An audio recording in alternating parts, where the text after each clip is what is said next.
রহস্যে ভরা মহাকাশ, আর এ মহাকাশে ঘটছে আজব সব ঘটনা। এমনই একটি ঘটনা ঘটেছে আন্তর্জাতিক মহাকাশ স্টেশনে। বাতাসে ভেসে ভেসে মহাকাশচারীরা বানাচ্ছেন পিৎজা, সস দিয়ে প্রাণ ভরে খাচ্ছেন সেই সুস্বাদু খাবার। খাওয়ার পাশাপাশি ছুঁড়ে মারছেন একে অপরের দিকে, আর ছুঁড়ে মারা পিৎজা ভেসে বেড়াচ্ছে শূন্যে।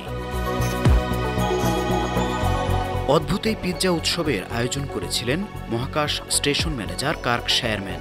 হাজার হাজার মাইল পাড়ি দিয়ে পিৎজা বানানোর এসব উপকরণ নিয়ে গিয়েছিলেন পৃথিবী থেকে।